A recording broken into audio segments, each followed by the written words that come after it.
திருவாழ்க திருவே துணை, குருவாழ்க குருவே துணை. முருகா சரணம். அன்பர்கள் அனைவருக்கும் ஸ்ரீ விசாக ஜோதிடத்தின் அன்பான வணக்கங்கள். துலாம் ராசிக்கான மார்ச் மாத பலன்களை இந்த பதிவில் பார்க்க இருக்கிறோம்.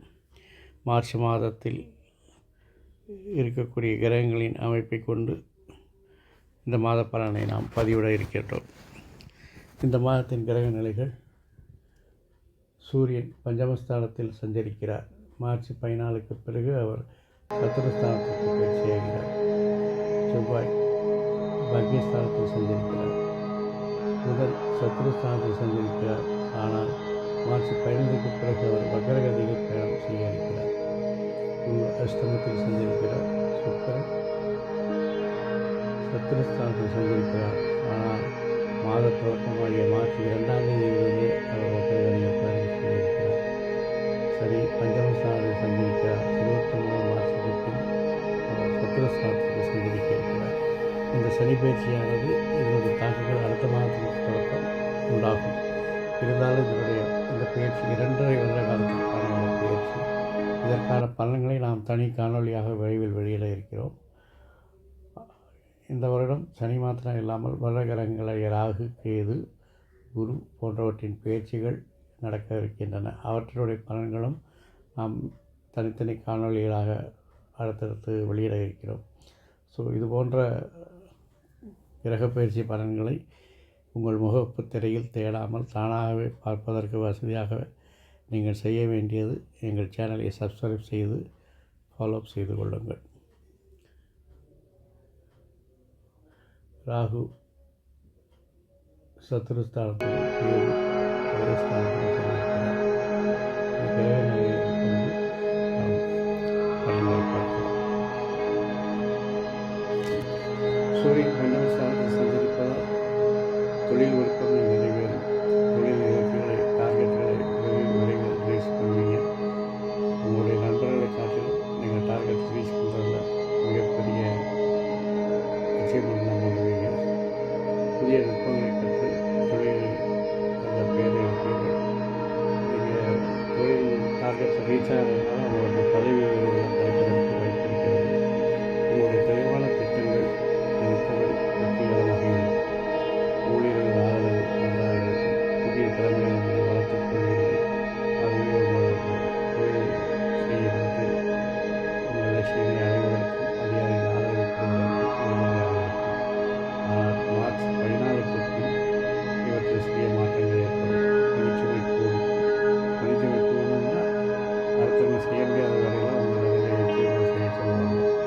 நீங்கள் தான் டார்கெட் ரீச் பண்ணுறீங்களா? அதனால் டோட்டல் டார்கெட் ரீச் பண்ணுறதுக்கு டீம் லீடரும் மேனேஜர் என்ன செய்வார்? அடுத்தவங்களுடைய டார்கெட்டை கொஞ்சம் எடுத்து நீங்கள் ஹெல்ப் பண்ணி சப்போர்ட் பண்ணி கொடுப்பா, உங்கள் டோட்டல் அவுட்புட் வரணும் அப்படின்னு சொல்லிட்டு அவங்க தலையில் ஏற்றுவார். எதிர்ப்புகள், பிரச்சனைகள் அதிகமாகும். அவன் வேலையை நீங்கள் பார்த்தீங்கன்னா நீங்கள் எல்லாத்தையும் பார்த்துக்கொண்டு சும்மா போயிட்டுருப்பான் அவன். அதனால் எதிர்ப்புகள், பிரச்சனைகள் வரும். அதெல்லாம் சமாளித்து நீங்கள் ஓரளவுக்கு வெற்றி பெறுவீங்க. இருந்தாலும் மனசில் ஒரு விரக்தி மனப்பான்மை வந்து பேசாமல் தொழிலை மாற்றிடலாமான்னு தோணும். பொறுமையாக இருங்க, எல்லாம் சரியாகும். அவசரப்படாதீங்க.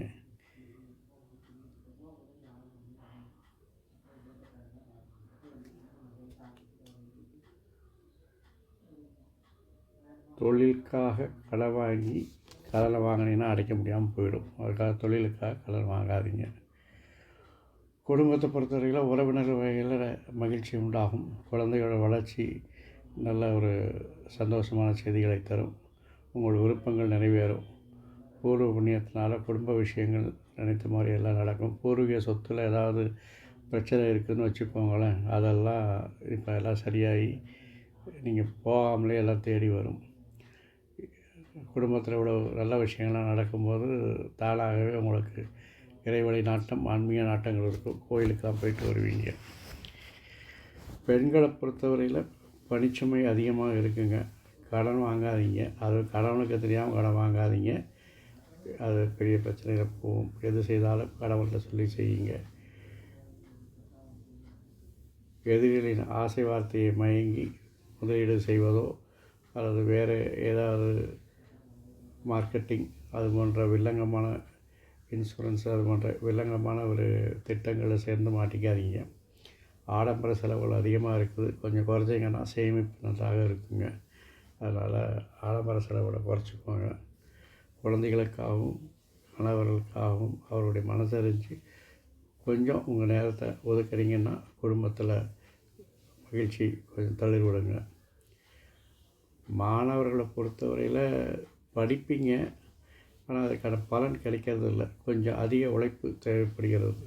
ஒரு தடவைக்கு 2 தடவை படித்து பார்க்குறது அல்லது ரிவிஷன் பண்ணி பார்க்குறது, இதை மாதிரி செய்து வச்சு தயாராக இருந்தீங்கன்னா தேர்வு காலத்தில் சுலபமாக நீங்கள் பரீட்சைகளை வெற்றிகரமாக எழுதி அதிக மதிப்பெண்கள் வர வாய்ப்பு இருக்கிறது. ஆகவே மாணவர்கள் கொஞ்சம் அதிக உழைப்பு தேவைப்படுகிறது. இந்த வக்கர புதன் வக்கர சுக்கிரனில் வரக்கூடிய ப்ராப்ளத்தைலாம் சால்வ் பண்ணுறதுக்கு நீங்கள் செய்ய வேண்டிய வழிபாடு சித்தர் வழிபாடு. ஏதாவது பக்கத்தில் இருக்க சித்தர் ஜீவசமாதியில் போய் ஏதாவது ஒரு இனிப்புகளை வாங்கி நைவேத்தியம் செய்து அது பக்தர்களுக்கு விநியோகம் கொடுங்க. அங்கே 2 நெய் தீபம் வெற்றி அந்த சமாதியை முடிந்தால் ஒரு 9 தடவை சுற்றி வந்து பிரதர்ஷனம் செய்து வழிபட்டு வாருங்கள். பிறகு என்ன, துலாம் ராசிக்காரர்களுக்கு இந்த மாதம் மட்டும் இல்லாமல் எல்லா மாதங்களும் அமைதி, ஆரோக்கியம், ஐஸ்வர்யம், சந்தோஷம் எல்லாத்தையும் கொடுப்பதற்கு செந்தூர் முருகன் அருள் புரிவாராக. வாழ்க வளமுடன், வளர்க சுகமுடன். அறம் செய்வோம், கர்மத்தின் வலி உரைப்போம்.